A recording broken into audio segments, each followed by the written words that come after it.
afternoon. So is the Supreme Court's term done for the year until October? The answer to that is yes. Today was their final day. They issued at least 5 other rulings today as well. And so the next time they'll be in session is October. All right, Rebecca, always good to see you. Thanks so much. Have a good weekend.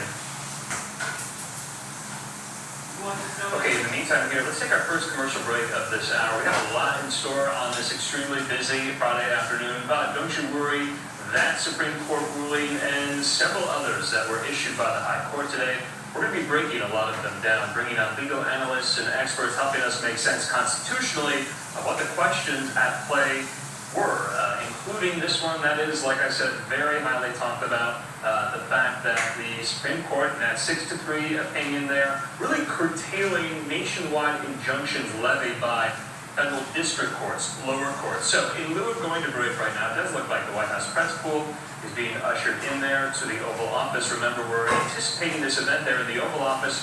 President Trump welcoming delegations from the Congo and Rwanda as this breakthrough kind of diplomatic deal and ceasefire deal and peace deal was reached just today, ending almost 3 decades of civil strife and conflict between the warring countries here. Let's go out now live to the Oval.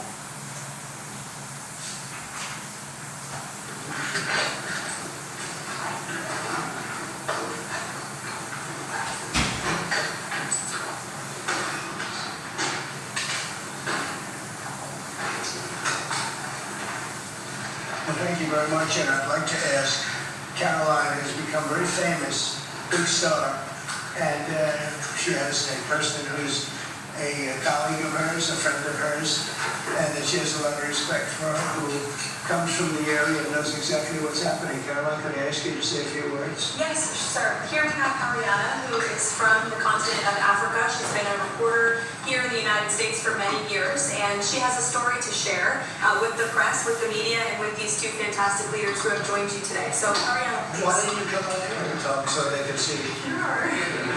That'd be great. Thank you very much. Thank you. It's a great honor. Thank you, Mr. President.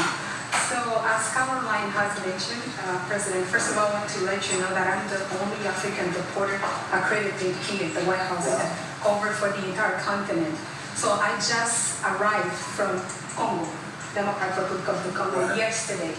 I went to see firsthand how the people is feeling and the president's message, President Felix Tshisekedi, about this upcoming peace deal. And let me tell you firsthand what I've witnessed myself. I spoke with the people in the street. I spoke with youth. They know your name. They know that our president named President Trump is working hard to finally bring peace to the country. I saw hope. They have hope now for a better day in Congo. They see what you're doing as a future, better future for Congo. And I had opportunity to sit down with President Felix Tshisekedi for an interview because I want to understand his mind, what he's thinking, his feeling about everything that your administration is doing. And he told me firsthand that for many years, many American presidents overlooked this conflict. They didn't do nothing.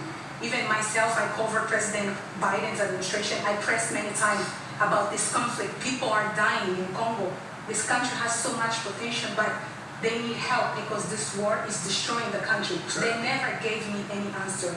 And he told me, President Tshisekedi, that you have no idea, he's very thankful for what you're doing, for what your administration is doing. Not only him, the entire Congolese people, they see that finally they will have hope. And President Tshisekedi also mentioned at the end of my interview that when peace finally comes to the Democratic Republic of the Congo, he's thinking to nominate you as a Nobel Prize Peace because he said you deserve, you have been working to bring peace in the world, not only at the Congo, and he's very hopeful to meet you in the future. That's so nice, boy, that's so beautifully stated.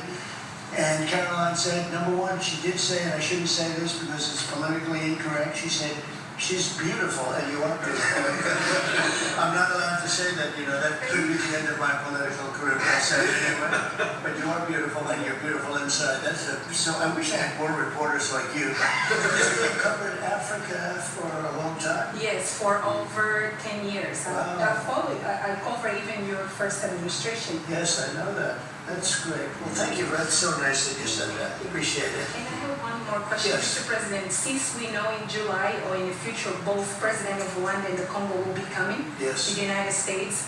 In Africa, President John Lorenzo, the president of Angola, he is also the leader of African Union. Good. He Yes, sir. worked very hard to bring peace, but unfortunately... Let's get him here. Yes, that's... Okay. Would you invite him for me? Of course. Okay. Of No, course. I know that he works very hard, and he's the head of essentially the union. So the union all over Africa, not the kind of union that we have. This is the union all over Africa, and I'd love to have him. So you'll let him know. Of course, Okay. Mr. President. Thank you very much. Thank you. Now you go back to where you belong, right? That's great. That's a great job. It's real knowledge and real heart, too. Congratulations. Okay. So we're here today to celebrate a glorious triumph, and that's what it is, for the cause of peace. And this is a long time waiting. The signing of the historic peace agreement between the Democratic Republic of the Congo and the Republic of Rwanda. The conflict has continued, and it's been going on for many, many years. It's been going from, I guess they say 30 years. The Great Lakes region of Africa for a long time, and maybe even time before that. How is the Great Lakes region? Must be beautiful, right? Beautiful region, but they had a lot of war, right? A lot of fighting, a lot of death. It's displaced countless people and claimed the lives of thousands and thousands. But today, the violence and destruction comes to an end, and the entire region begins a new chapter of hope and opportunity, harmony, prosperity, and peace. That's been a long time waiting. I said, how long has the war been going? And a friend of mine who was very much involved said 30 years, and at least 6 million people were killed during that period of time. It's incredible. And somebody said that was actually, it's the biggest war on the planet since World War II. So it's a shame, but we're going to bring it to an end. I want to express my gratitude and congratulations to the representatives of the Democratic Republic of the Congo and the Republic of Rwanda, who signed this pivotal agreement a short time ago. They just signed right in front.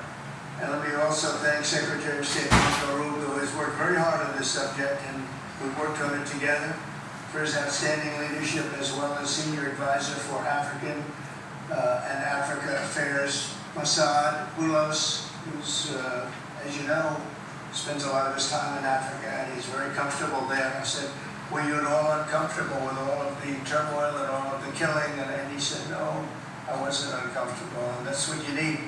You need somebody that's going to be able to get so much done. I want to thank you very much for the job. You're an amazing guy, actually.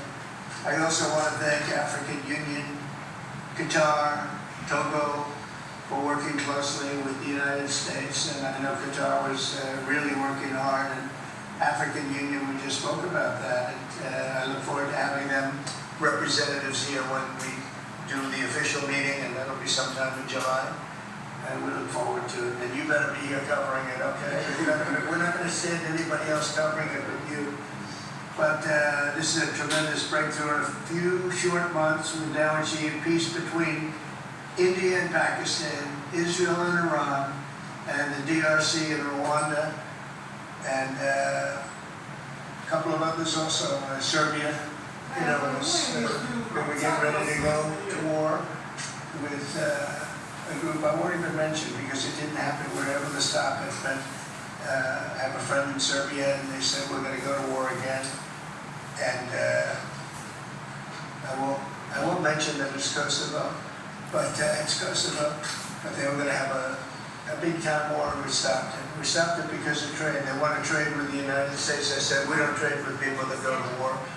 And we said that also with, if you take a look at Pakistan and India, it was great. They have two great leaders, and they were able to stop. They were in the midst of a big fight. I guess everybody saw it was going to get very bad. And they are nuclear nations, very powerful nuclear nations. In the months and years ahead, my administration will continue to work closely with all of the parties in this deal and ensure the agreements are fully taken care of, and you're gonna do what's in the agreement, what's in you gotta do what's in that agreement, right? Because if somebody fails to do that, bad things happen. But I have a feeling that after 30 years, I think after 30 years, you're all set. I think both of you have said that's enough, right? That's enough. You've seen it all. So this is a wonderful day. It's a great day. We've had some tremendous success. It's been a great week between just coming back from a very successful trip. NATO's really pulled together. They're going to spend over $1 trillion a year. Nobody expected a thing like that to happen. And we had the war, as you know. We call it the 12-day war. It was exactly a 12-day war. And we ended up with no nuclear weapons. That's what we wanted. They were just absolutely blown to pieces, those 3 sites. And there's no nuclear weapons, and hopefully there can be a lot of healing. And the healing is starting. And it's been a really pretty amazing week, and this is one that I really look forward to. This was set up a few weeks ago, and it was something that I really look forward to. We can do this, and we do that because we have a certain competence that's good, where we get people to be peaceful. I think we can do war better than anybody, but we don't want to. And we have the greatest military in the world. They showed that in Iran. Those pilots, they flew for 36 hours. And think of that, and they hit their target.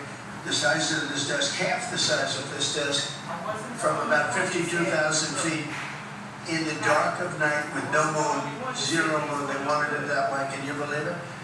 And they hit every missile hit exactly half the size of this beautiful resolute desk. We don't want to talk about it when it comes to rockets hitting it, but half the size of this. And they hit dead center from tremendous heights, going at tremendous speeds. It's amazing. Nobody could do a thing like that. Nobody has that weaponry, and nobody could do a thing like that. So we had a very busy and successful week. In addition to that, our economy is doing great, setting records with the economy, and a lot of other good things happening. But this is about Congo and Rwanda, and I'd like to ask if I might, we can say a few words before we introduce our guests. Thank you, Mr. President. Yes. So, under your leadership, Mr. President, and full support of Secretary Rubio and the entire team at the State Department, we engaged with the 2 parties in early April, and within 3 weeks they signed the Declaration of Principles.